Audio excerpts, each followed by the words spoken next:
하나님께서 오늘 우리에게 주시는 말씀은 구약성경 사무엘상 15장 20절로 24절 말씀입니다. 구약성경 사무엘상 15장 20절로 24절 말씀 교독하도록 하겠습니다. 사울이 사무엘에게 이르되 나는 실로 여호와의 목소리를 청종하여 여호와께서 보내신 길로 가서 아말렉 왕 아각을 끌어왔고 아말렉 사람들을 진멸하였으나 하나는 백성이 그 마땅히 멸하를 들으시며 아람 좋은 것을 길갈에서 당신의 여호와께 영것을 끌어왔나이다. 사무엘이 이르되 여호와께서 번제와 다른 제사를 그의 목소리를 청종하는 것을 좋아하신 같이 좋아하지 아니하시겠나이까? 순종이 제사보다 낫고 듣는 것이 순양의 기름보다 나으니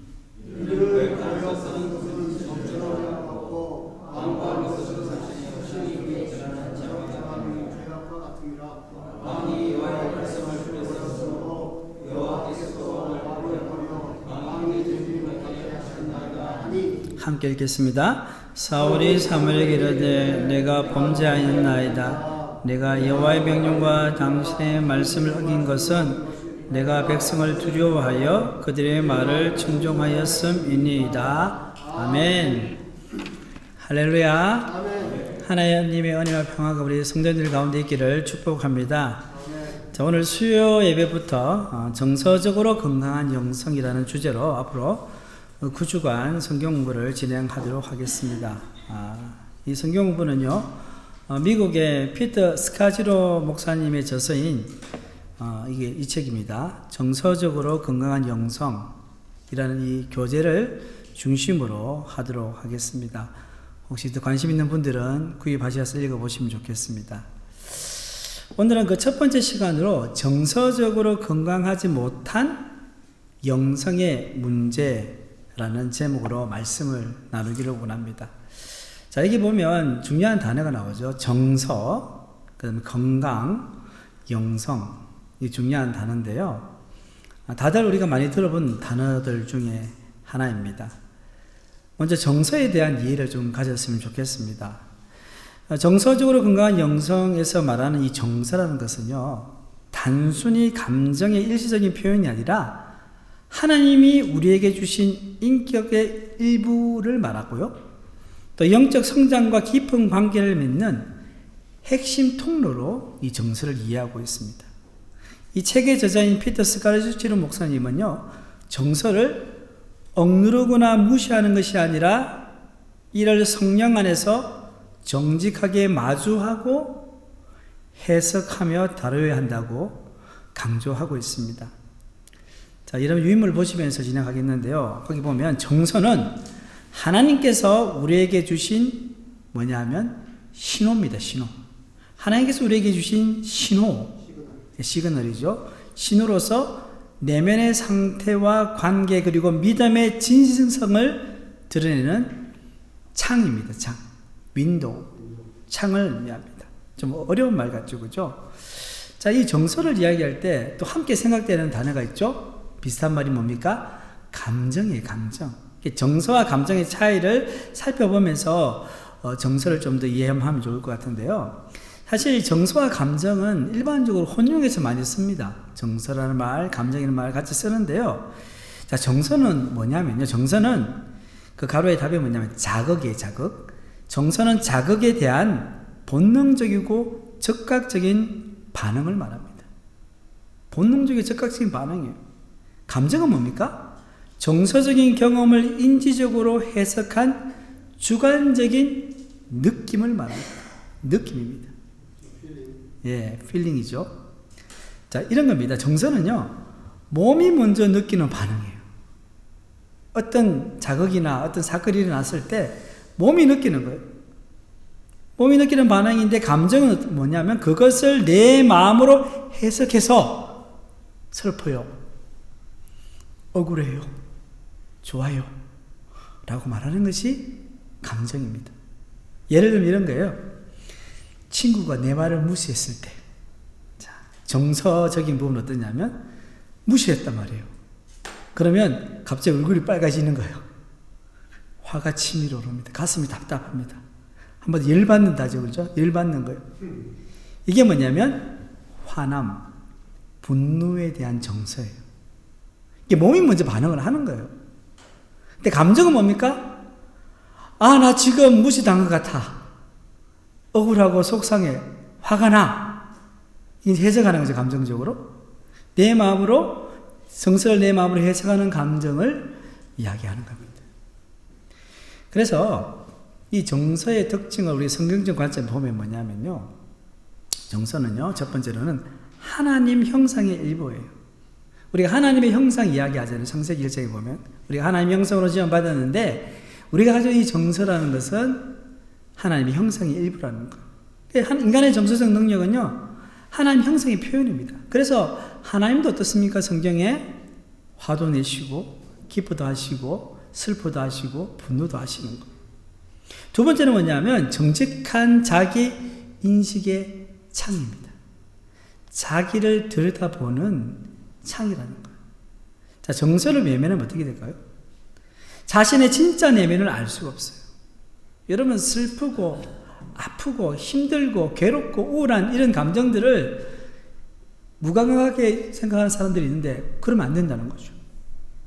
그렇게 되면 결국 영성도 왜곡되고요.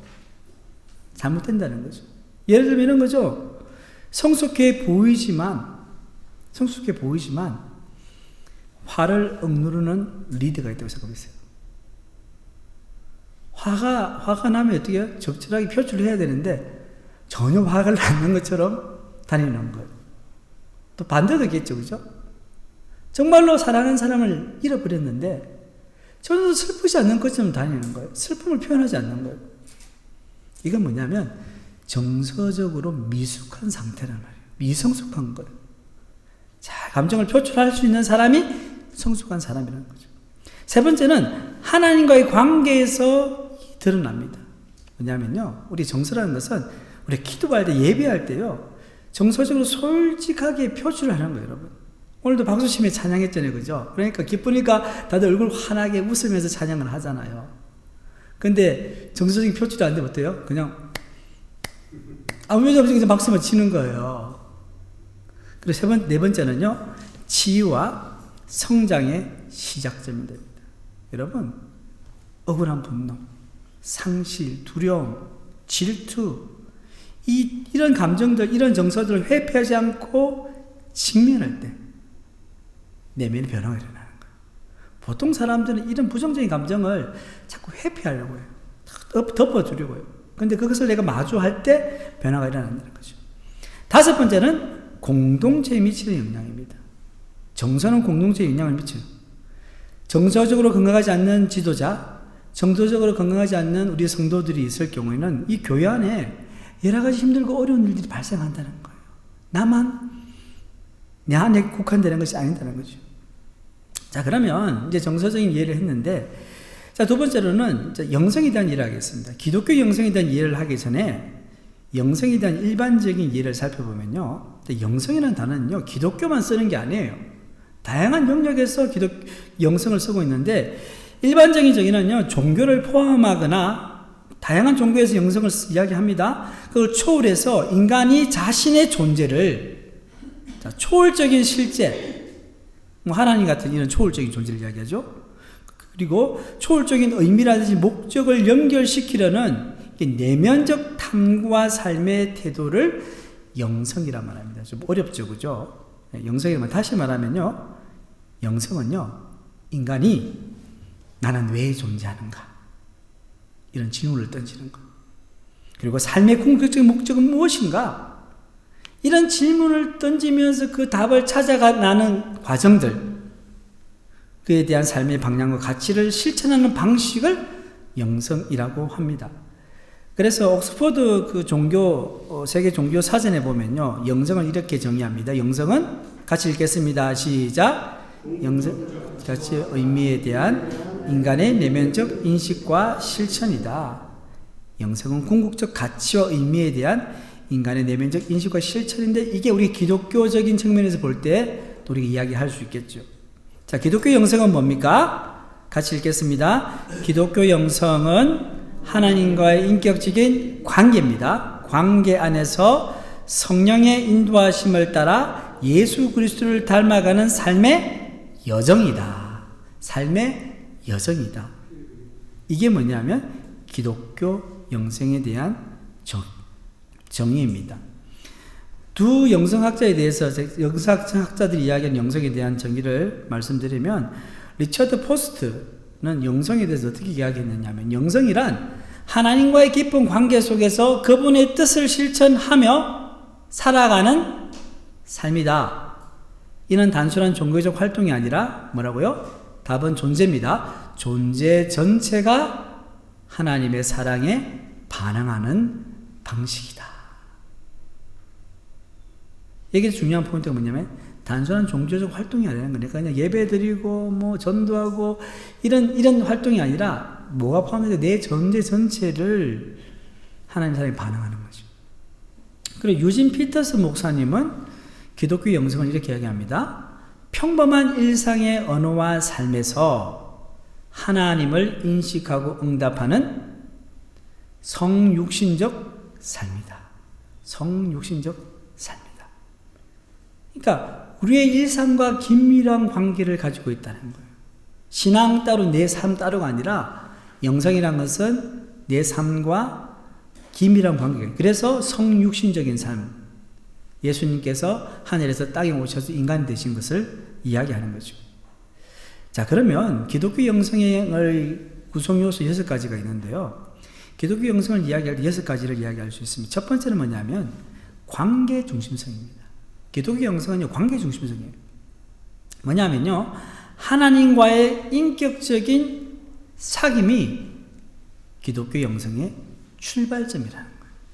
우리 교회 목회 철학이 첫 번째 뭐예요? 비전이 사귐의 공동체잖아요. 하나님과의 사귐이 모든 것의 시작이라는 거예요. 그래서 사귐, 헬라어로 코이노니아죠. 성부 하나님과의 사귐이 시작이 되는 거예요. 두 번째는 뭐냐면요, 그리스도 중심이에요. 기독교 영성 그리스도가 중심이에요. 예수 그리스도를 닮아가고 그분의 삶과 가르침을 따르는 것이 영성의 목표가 되는 거예요. 영성이라는 우리 어느 말을 쓰지만은 사실 우리 예수님을 따라가는 삶 자체가 기독교 영성이라는 거죠. 세 번째는 뭡니까? 성령의 인도예요.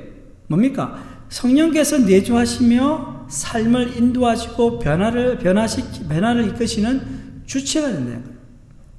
그러니까 성부, 성자, 성령 연결되죠. 그죠?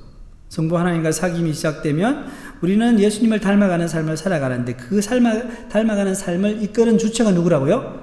성령님께서. 자, 이렇게 하게 되면 어떻게 됩니까? 성화의 여정이 이루어지는 겁니다. 죄에서 벗어나 점점 거룩해지고 삶 전체가 하나님께 드려지는 과정을 만들어가죠. 그 다섯 번째는 말씀과 기도입니다. 우리 기독교 영성을 이야기할 때 이 하나님의 말씀과 기도를 제껴놓고는 이야기할 수가 없어요. 성경 묵상과 기도를 통해서 하나님과의 영적 교제를 지속적으로 해라는 것이죠. 그리고 마지막으로 공동체적인 차원입니다. 기독교 영성은요, 개인적인 영성도 필요합니다. 개인적으로 하나님과 깊은 교제를 나누는 것도 중요하지만 또 뭐가 중요합니까? 교회 공동체 안에서 함께 성장하는 것이 중요한 거예요.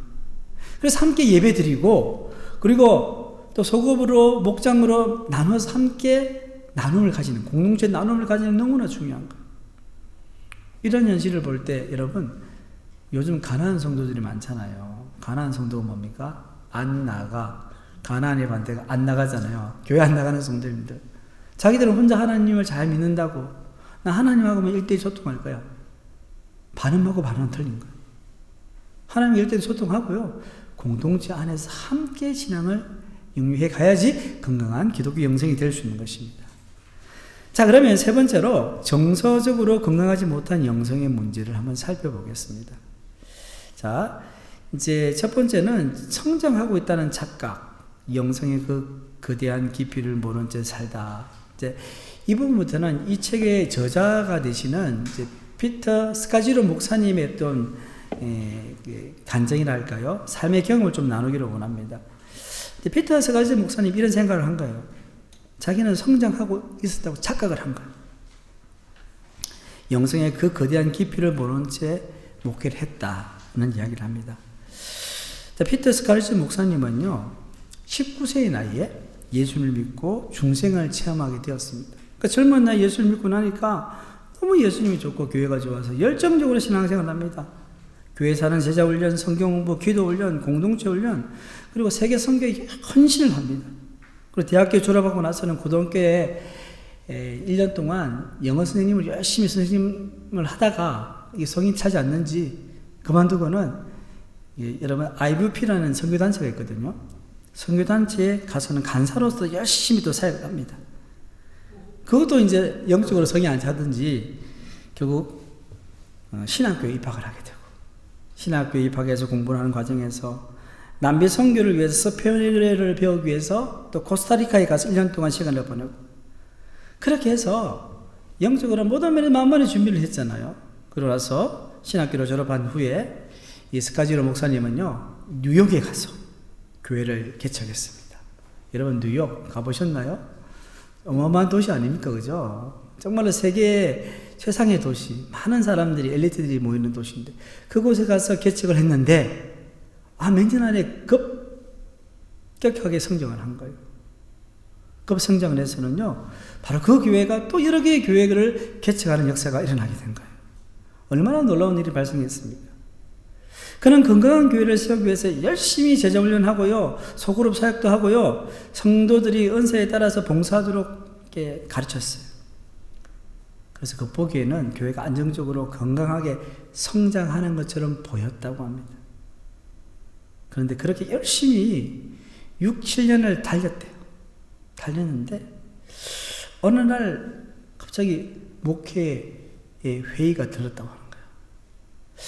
왜 목회의 회의가 들을까 이렇게 생각을 해보니까요, 성도들의 모습을 보니까요, 한 6, 7년을 이렇게 성도님들 같이 목회하면 이제 성도님들 서로 잘 알 거 아니에요, 그죠? 그 모습은 이렇게 바뀌어가는 것 같은데 이 내면적으로 잘 바뀌지 않는 거예요. 계속 같은 문제를 가지고 헤매고 방황하고 넘어지고 쓰러지고, 그런 걸 계속 이제 목사님이 경험하는 거예요. 저 집사님은, 저 장로는 왜 저것 때문에 자꾸 저렇게 하지? 왜 신앙이 더 이상 올라가지 않지? 그래서 속으로 탄식합니다. 정말 안 변한다. 안 변해. 왜 안 변할까? 저도 이렇게 이제 목사님들하고 이 대화하는 과정에 그런 목사님, 그렇게 이야기하는 목사님이 정말 내가 5년이나 목회를 했는데, 우리 교인들 안 변해. 그러니까, 목회자의 본함과 어떤 소망이 뭘까요? 성도님들이 변화되고 새롭게 되고, 하나님을 더 사랑하고, 그죠? 그러면서 교회가 부흥하는 거잖아요. 그런데 이 피터 스카지러 목사님도 아주 6, 7년 열심히 했고, 교회는 외적으로 확 성장하는 것 같은데, 이 성도들의 내적인 모습들은 그렇지 못하는 걸 발견한 거예요. 뭔가 문제가 있다는 걸 생각한 거예요. 그래서 목사님은 교인들의 삶을 근본적으로 변화시키기 위해서 더 많은 성경 공부를 하고요, 기도도 더 열심히 하고요, 영적 전쟁, 성령의 능력 하면서 온갖 힘을 다 기울여서 했어요. 그럼에도 불구하고 교인들은 본인의 생각만큼 변하지 않는 거예요.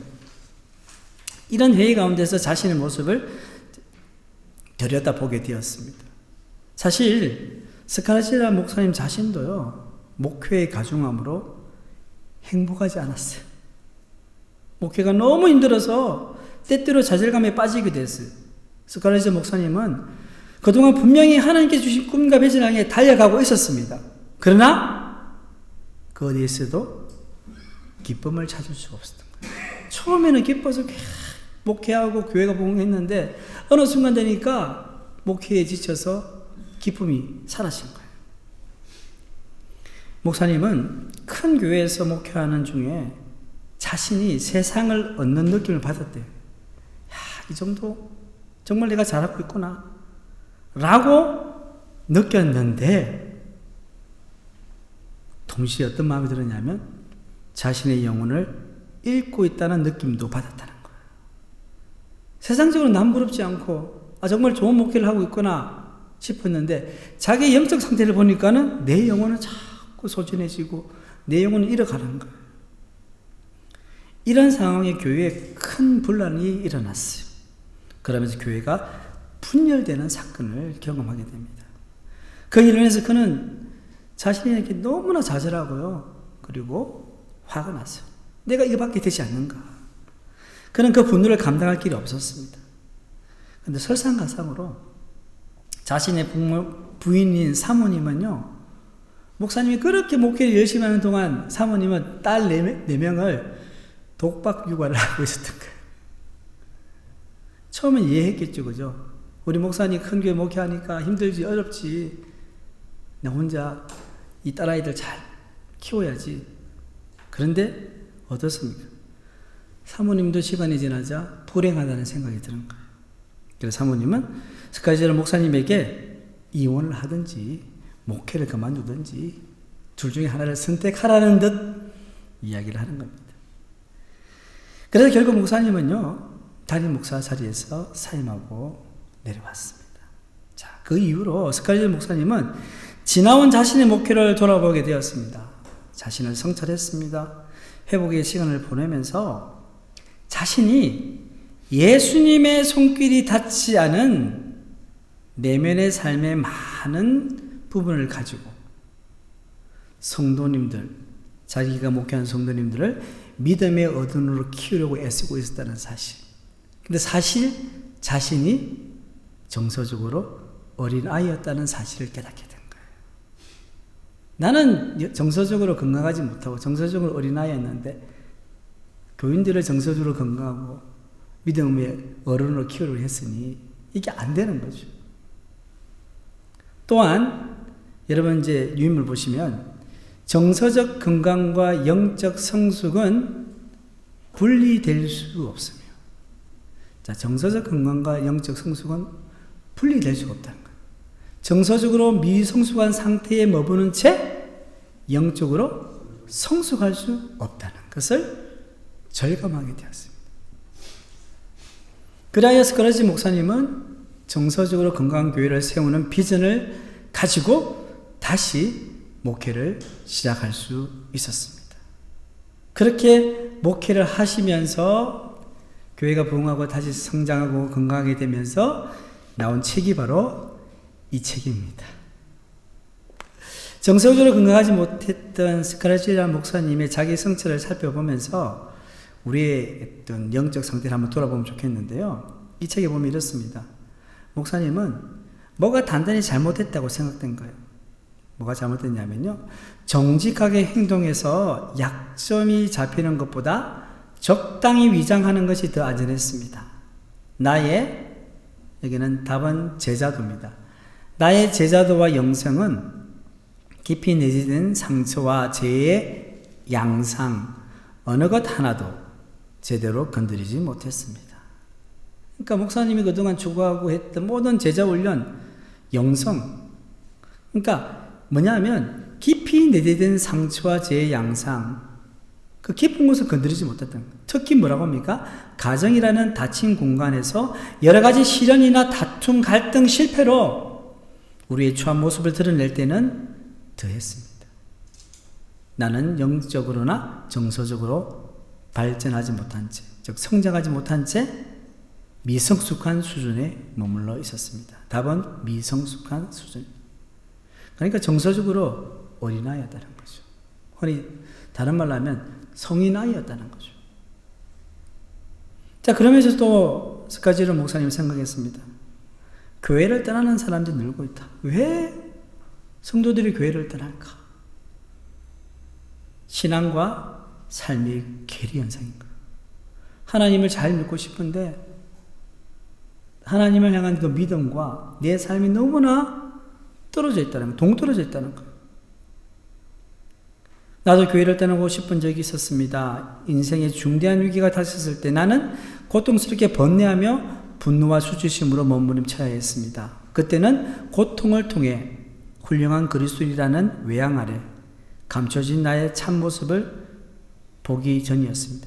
그러니까 무슨 말입니까? 훌륭한 그리스도인 척 하려고 그렇게 애를 썼다는 거예요. 그런데 여러분 유인물에 나와 있는 것처럼 내 삶에 층층이 쌓인 감정들의 결들이 하나님의 변화의 손길에 닿지 못한 채 파묻혀 있었던 때입니다. 그러니까 우리가 예배를 드리고 기도하고 여러 가지 많은 교회의 프로그램들을 참여하면서 외적인 것만 자꾸 껍데기만 건드리고 속에는 들어가지 못한다는 거예요. 실제적인 문제는 이 안에 있는데 그런 것들을 건들지 못하는 거예요. 그 다음에 보시면 너무 바쁜 탓에 심도 깊은 자기 성찰. 여기 보면 답은 자기 성찰입니다. 심도 깊은 자기 성찰은 꿈도 꾸지 못했고 하나님의 일을 완수하는데 모든 것을 바쳤기에 무의식을 깊이 파헤칠 엄두도 내지 못했습니다. 무의식입니다. 무의식.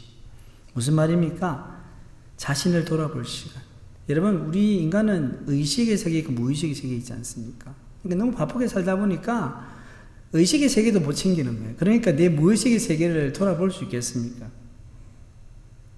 그래서 신앙생활에서 간과하고 있는 진리가 있습니다. 그건 뭐냐면 영적 성숙과 건강한 정서는 때려야 뗄 수 없는 관계를 맺고 있다는 사실입니다.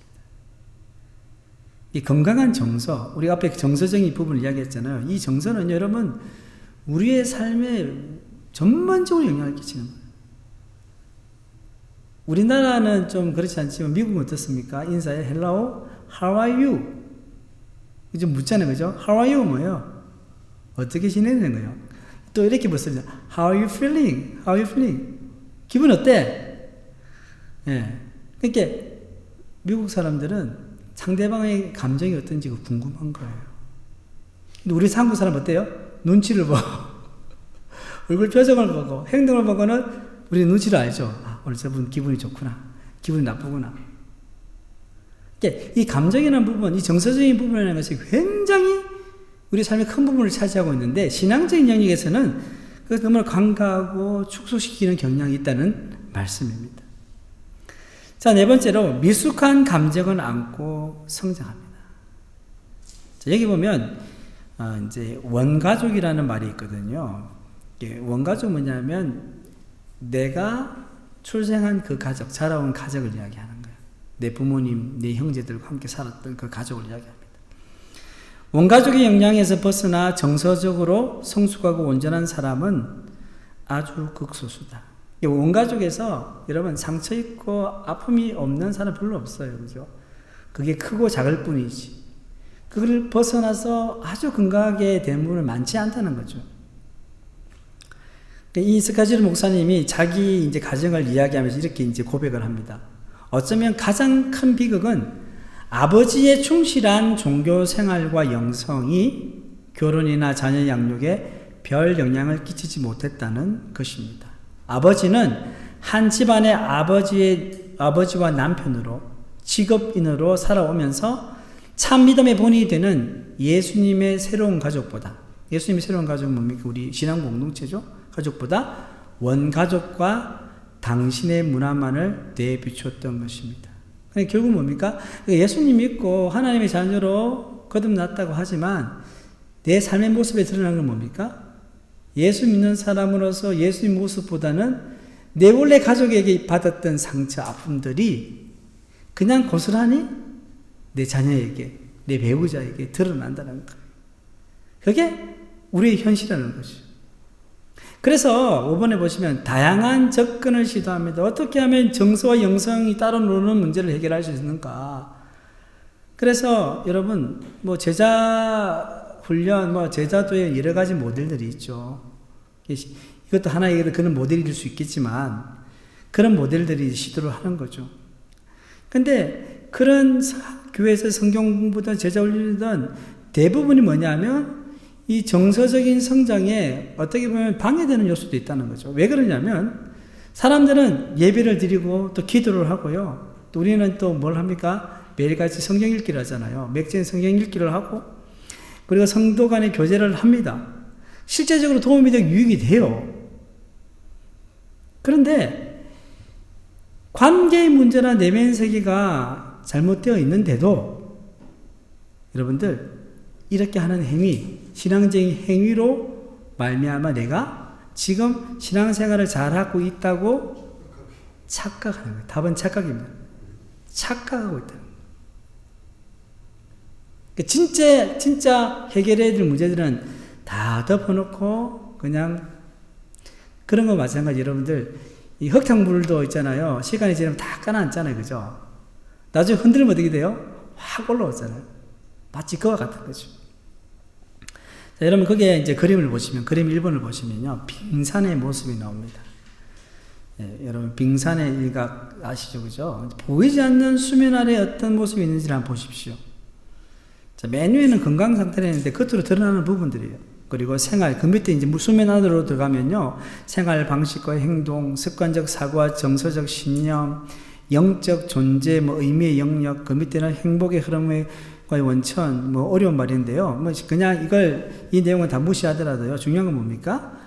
겉으로 드러나는 부분은 일부고, 감춰져 있는 부분이 굉장히 많다는 거예요. 우리 인간에게는 굉장히 복잡해요, 내면이요. 그런데 실제로 기존의 제자 모델이라든지 교회에서 하는 여러 가지 활동들이 수면 아래에 있는 90%를 잘 건들지 못한다는 거예요. 예수님께서 말씀으로 터치하고 싶은데 터치를 못한다는 거예요. 왜냐하면 이게 정서적인 문제이기 때문에. 그거에 대해서 우리가 눈을 뜨지 못했기 때문에 그렇습니다.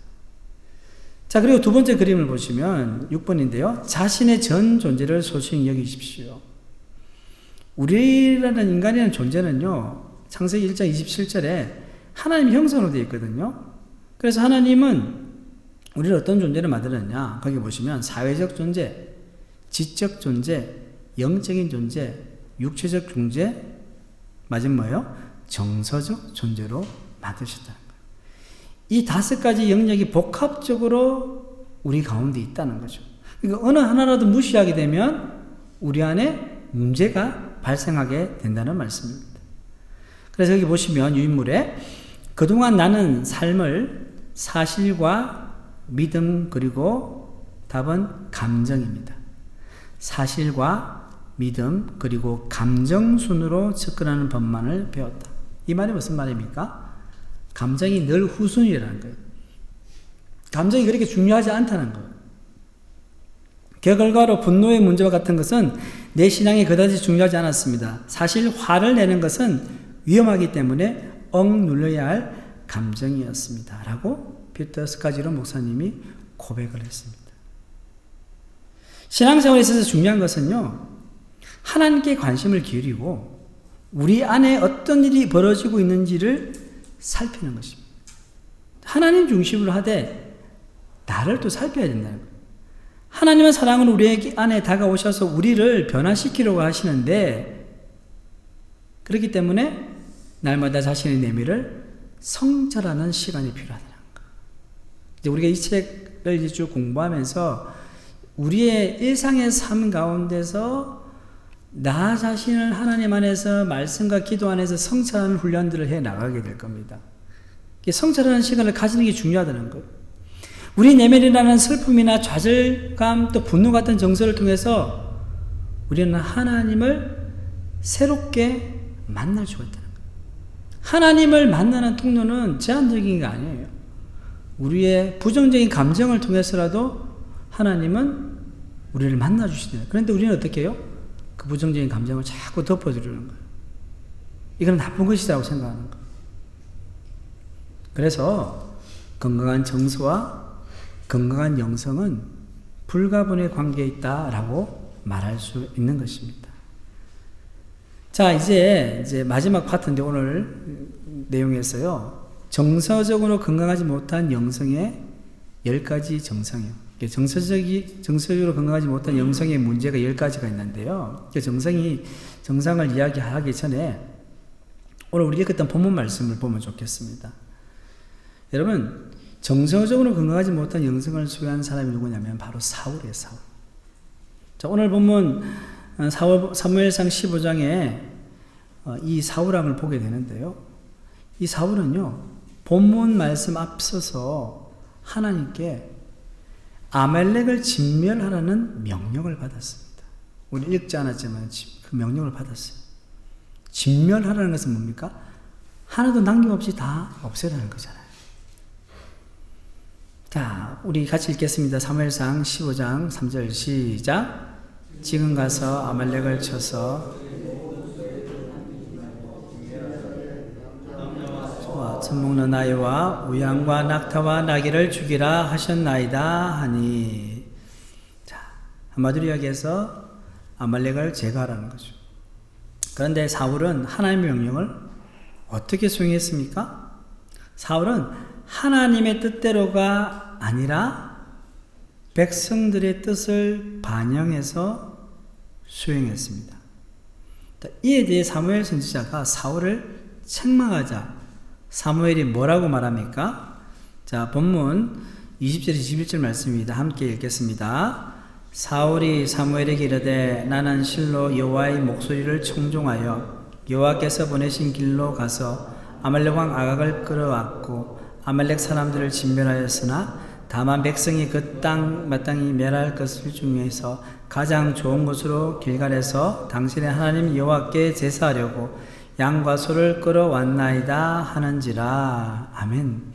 자, 사울의 말을 요약하면 이렇습니다. 자신은 여호와 하나님의 말씀에 청종하려고 했는데 백성이 가장 좋은 것을 남겨 여호와께 제사하자고 해서 이렇게 되었다는 것입니다.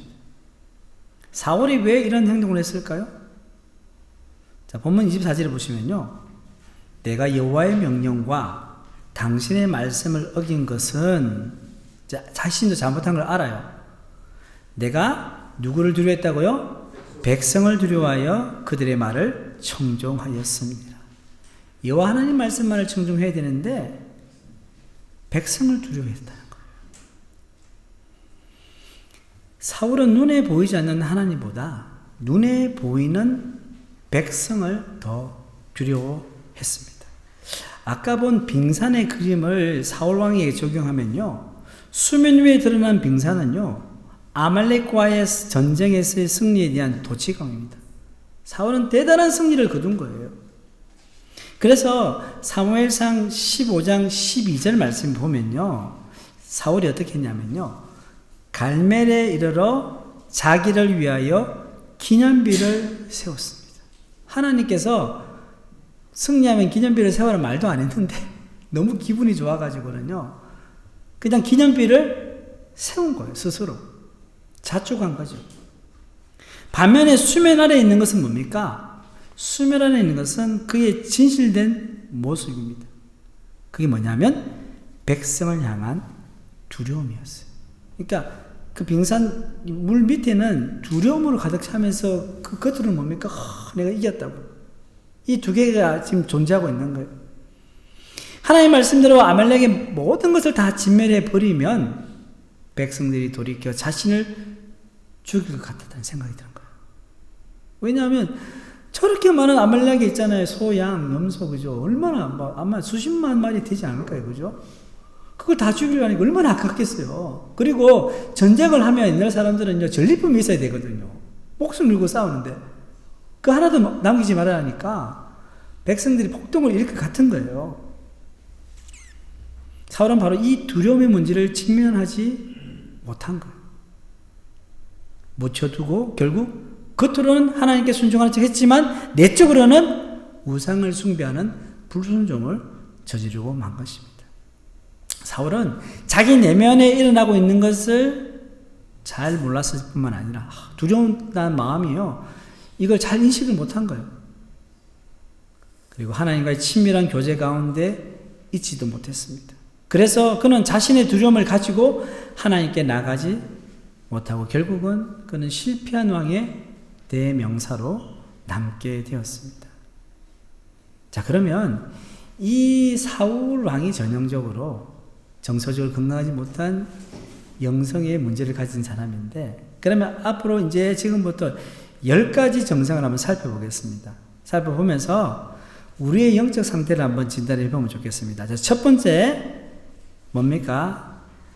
같이 읽겠습니다. 하나님께로부터 도망치고자 하나님을 이용한다.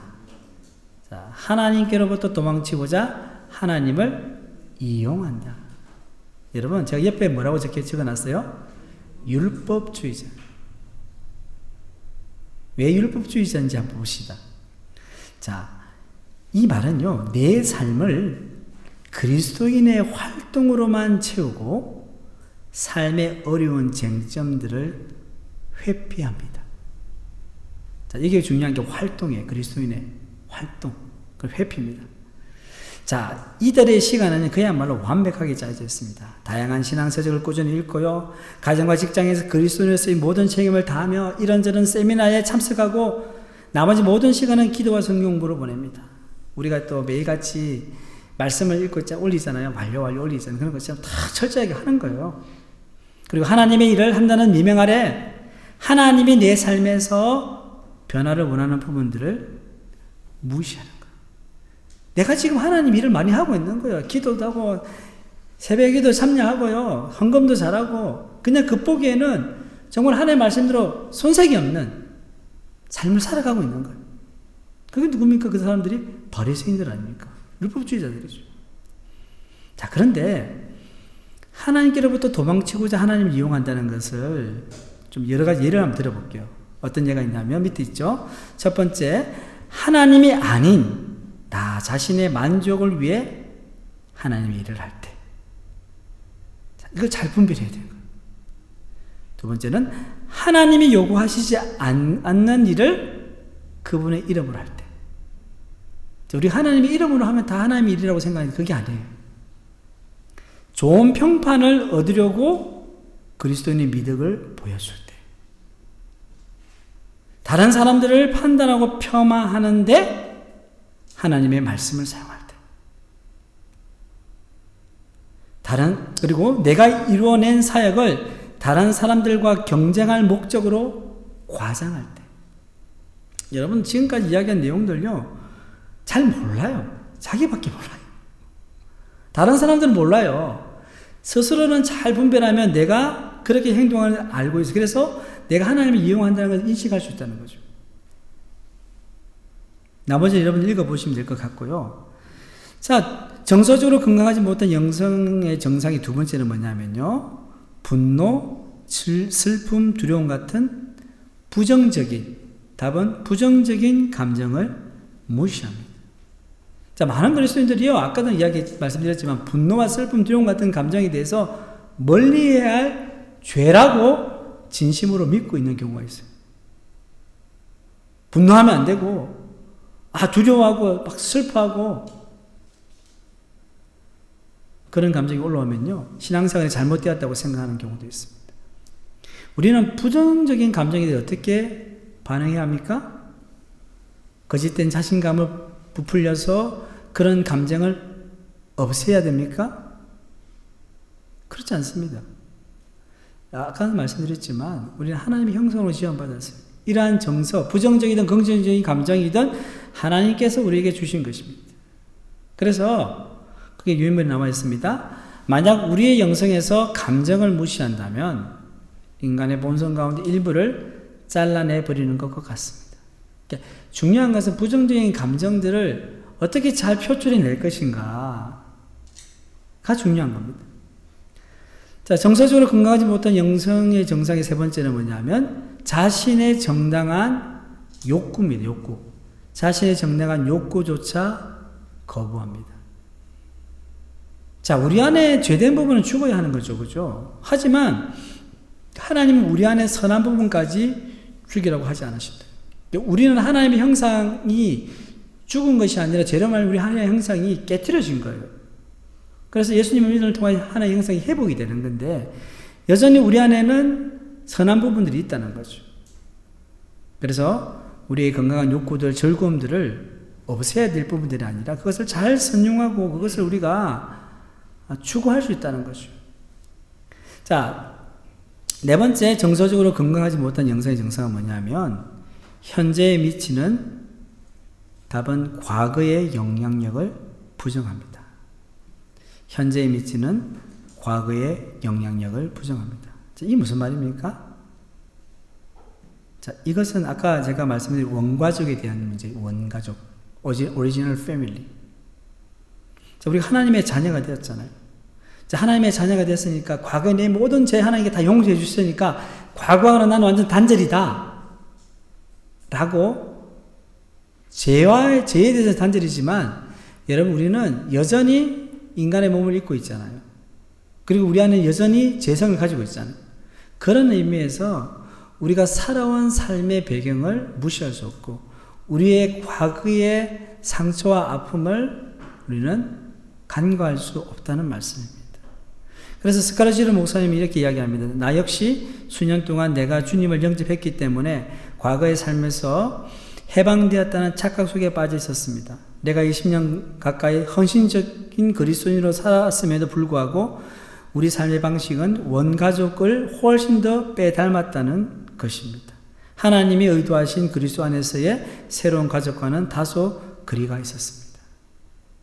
그러니까 중요한 건요, 과거의 영향력이 있다는 것을 인식하고 우리가 그것을 마주할 수 있는 용기를 가져야 된다는 거죠. 자, 정서적으로 건강하지 못한 영성의 정상 5번째는 우리 삶을 속된 것과 거룩한 것으로 답은 양분합니다. 속된 것과 거룩한 것을 나눈다는 거예요. 이원론이라잖아요. 그죠? 하나님을 기독교 활동에만 국한시키고, 자, 여러분들 일을 하는 거, 뭐 쇼핑하거나 공부하거나 여가 시간을 가질 때는 잊는다는 거예요. 교회 와서의 내 모습, 가정에서의 내 모습, 직장에서의 내 모습, 친구들의 내 모습이 하나님의 자녀로서 일치해야 되는데 그렇지 못한 것은 왜냐? 이런 정상은 속된 것과 거룩한 것을 나눠버린다는 거죠. 이렇게 되면 어떻게 됩니까? 위선적인 삶을 살아가게 된다는 거죠. 어떤 성도는 예배할 때 참 찬송을 부를 때요, 하나님의 사랑과 은혜에 막 감격하며 눈물을 흘리곤 합니다. 은혜 받았다고. 그런데 자기 삶의 어려움과 시련에 대해서는요, 항상 불평하기 쉬운 거예요. 다른 사람을 탓하기도 합니다. 이게 뭐냐면, 예배 가운데 은혜가 있는데 집에 가서 또 뭐 그런, 여기는 그런 경우 없지만 포항제일교회 같은 경우는 이제 교인들이 많이 오니까 3부 예배나 2부 예배에 많이 오니까 주차가 굉장히 힘들잖아요. 그래 주차를 탁 하고 이제 예배를 드리고 나서 은혜를 많이 받잖아요. 아멘 하고 주님 하면서 끝나고 나오는데 이제 주차를 하고 이제 나갈 때 전쟁이 일어나는 거예요. 누가 이제 차를 빨리 빼줘요, 안 빼줘요. 그럼 빵빵거리고 그럼 은혜를 닦아먹고. 그게 뭡니까? 이원론적인 거. 교회 안에서는 거룩한데 나와서는 그냥 세상적인 삶과 다를 바 없이 행동하는 그런 모습인 거죠. 자, 그리고 6번째 정서적으로 건강하지 못한 영성의 정상이 뭐냐면 하나님과 동행하기보다 사역에만 바쁩니다. 사역에만 바쁩니다. 자, 왜 이런 현상이 나타날까요? 이는 하나님을 위해 얼마나 많은 일을 하느냐로 자신의 영성을 평가하는 경향이 있기 때문입니다. 이 행위에 대한 부분이죠. 우리가 예수님을 믿음으로 구원받느냐, 내가 선한 행위를 해 구원받느냐 했을 때 뭐라고 이야기합니까? 믿음으로 구원받는다 하잖아요. 근데 여기서는 어떻게 얘기합니까? 얼마나 많은 일을 하느냐에 따라서 내 믿음이 좋다는 것으로 판단하는 경향이 있다는 거죠. 자, 7번째는 갈등을 회피하기 위해 영적 포장을 시도합니다. 답은 회피입니다. 갈등을 회피하기 위하여 영적 포장을 시도합니다. 자, 교회 안에 널리 퍼진 잘못된 신념이 있습니다. 그것은 갈등을 무모하거나 모호하게 넘어가는 것이 예수님의 뜻이라 믿는 것입니다. 여러분 어떻습니까? 교회는 은혜 나와야 돼. 그죠? 큰 소리도 안 나야 되고. 맞는 말이죠. 그런데 여기서 보면 갈등을 무모하고 모호하게 넘어가는 것, 꼭 예수님의 뜻이라고 말할 수는 없는 거죠. 갈등이 있을 때 성숙하고 건강한 방식으로 해결해야 하는데 보통 갈등으로 인한 긴장감을 그냥 묻어버리고 살아가려 하는 경향들이 있다는 거예요. 그리고 갈등을 가능한 빨리 처리하지 않으면 좋지 못한 결과가 나올 것이라고 두려움을 가지고 있습니다. 그 두려움 때문에 대부분의 그리스도인들은 자기 자신과 다른 사람들에게 엄청난 거짓말을 합니다. 안 괜찮은데 괜찮다. 이로 인해서 진정한 평안을 이루지 못하고 가짜 평안 속에 살아갈 수 있다는 거예요. 그래서 여러분 예수 믿고 한 교회에 다니지만요, 누구는 히히거리 웃지만 속으로 어떤 사람은 막 우울하고 슬프고 힘든 사람이 있어요. 교회니까 내가 하고 싶은 말도 못하는 거예요. 갈등이 있는데도. 여기서 이야기는 뭡니까? 묻어두지도 말고 그것을 폭발시키지 말고 지혜롭게 잘 해결해야 된다는 거예요. 그래서 어떤 현상이 일어납니까? 면전에서는 좋은 말을 하고 뒤에서는 다른 말을 합니다. 지킬 마음이 없는 약속을 하고 다른 사람을 탓합니다. 그렇게 하다가 결국 교제가 끊어지는 거예요. 왜? 솔직하지 못하니까. 예수님은 어떠셨습니까? 예수님은 종교 지도자들과 군중들과 제자들과 갈등할 때는 갈등했어요. 잘못된 것은 잘못해도 지적을 하셨어요. 8번째입니다. 상처, 약점, 실패를 답은 은폐합니다. 은폐. 상처와 약점, 실패를요, 은폐한다는 것은 자유롭게 말하기 어렵다는 거예요. 자, 우리 안에 여러분 강하면서도 영적인 이미지를 보여줘야 되는 부담감이 있어요. 그러니까 내가 신앙생활 오래 하게 되면 그래도 저도 그렇죠. 목사로서, 장로로서, 집사로서 나름 그렇게 좀 영적으로 보여주고 싶은 거죠. 따라서 기대에 부합하지 못하거나 적정 수준에 이르지 못하면 죄책감을 느끼는 경우에 죄책감. 저도 그런 마음이 있는 것 같아요. 그 누구도 사실 여러분 완벽하지 않고요. 예의 없이 모두 죄인입니다. 그런데 우리는 그것을 잊고 있죠. 그래서 성경에 여러분 믿음의 위인들을 보면요. 여러분 완벽한 사람 아무도 없잖아요.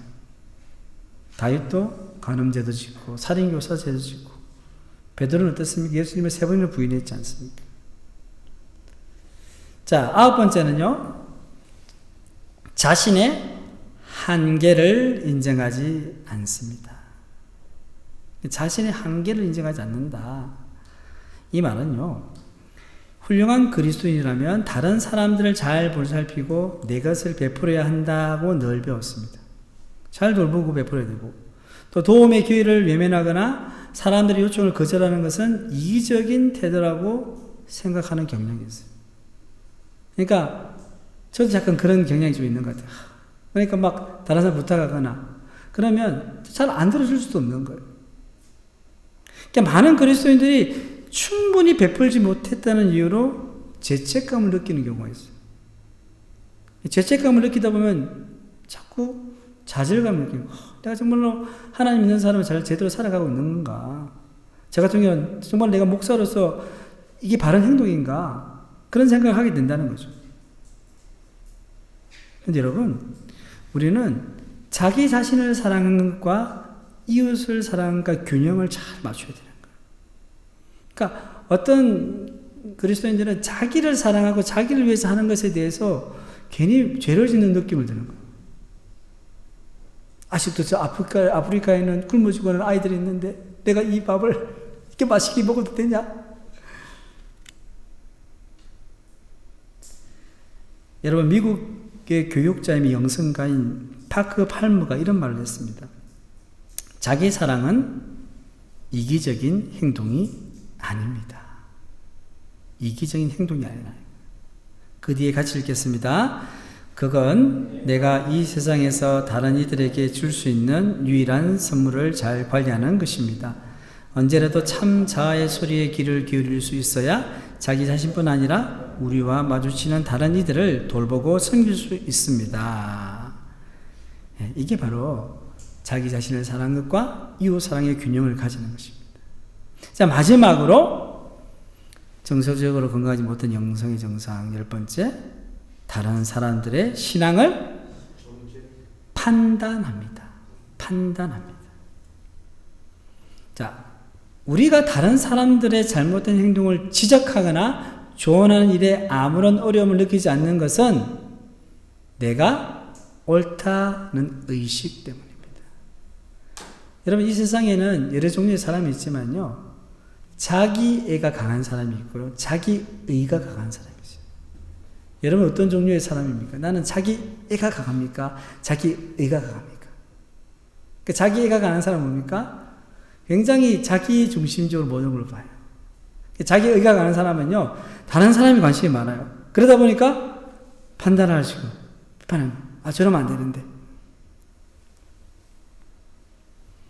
그래서 이런 사람은 나보다 우월한 사람들의 말에는 귀 기울이지만 열등한 사람들의 이야기는 잘 수용하지 못합니다.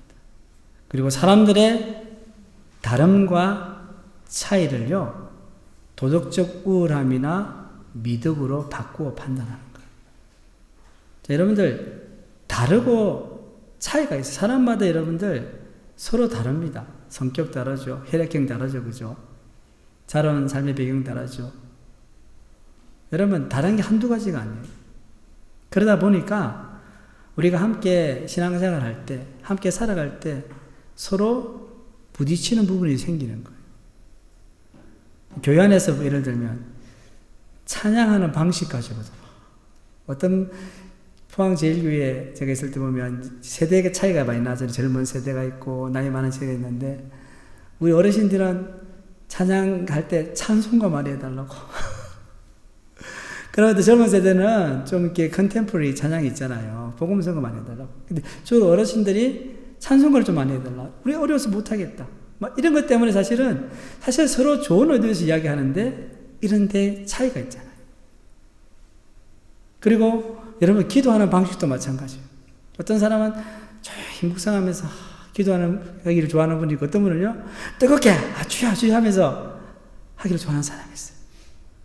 왜 그렇습니까? 하나님이 그렇게 만들으셨어요. 어떤 사람은 훈련이 돼가지고 조용할 때도 잘하고 소리 지르면서 합심기도 잘하죠. 네. 어떻습니까? 그거는 잘못된 것이 아니라 서로 다르다. 이게 불편하지만 그것으로 상대방이 잘못됐다고 판단하는 것은 안 되죠. 그 외에도 여러분들 사람의 외모를 가지고요, 또 다른 사람의 취미생활이라든지 여러 가지 정치적 성향이라든지 이런 걸 보고는 막 함부로 판단하는 거예요. 그거 잘못됐어. 그건 아니야. 그 말하면 여러분 상대방 마음에 상처를 입어요. 네. 서로 다른 거죠. 여러분 지금까지 정서적으로 근거하지 못한 영성의 문제에 대해서 살펴봤습니다. 아마 성도 여러분들 중에서 자신에게 해당되는 부분이 있는 것을 발견하셨을 거예요. 그래서 이 부분들을 여러분 한 주간 동안 유인물을 보시면서 한번 묵상해 보십시오. 기도가 하나님께 올려보십시오. 하나님, 이 부분이 저에게 문제가 있습니다. 하나님 저를 만져주십시오. 도와주십시오. 앞으로 이 8주 동안, 오늘은 이제 오리엔테이션 비슷한 겁니다. 8주 동안 이 부분을 하나씩 다룰 겁니다. 그래서 8주 동안 정서적으로 미숙한 우리의 모습이 건강하게 성장하는 그런 계기를 마련하시기를 주님의 이름으로 축원합니다. 기도하겠습니다. 사랑의 하나님, 오늘 말씀을 통해 사울의 불순종과 두려움 속에 감춰진 내면을 보며 저희 안에서 여전히 직면하지 못한 감정과 연약함이 있음을 고백합니다. 겉으로는 신앙생활을 잘하는 것처럼 보일지라도 정서적으로 미숙한 채 살아가는 저희의 모습을 불쌍히 여겨 주시옵소서. 우리의 분노, 두려움, 슬픔, 수치심을 성령의 비달에서 정직하게 마주하게 하시고 감정을 억누르기보다는 주님께 드려 변화의 길을 나가게 하여 주시옵소서. 하나님과의 진정한 교제를 회복하고 내면이 치유되어 삶 전체가 예수님을 닮아가는 영성으로 세워질 수 있도록 도와주시옵소서. 주님, 우리 공동체가 정서와 영성이 함께 성숙해가는 건강한 교회가 되게 하여 주시옵소서. 이 모든 말씀 우리 주 예수님의 이름으로 기도드립니다. 아멘.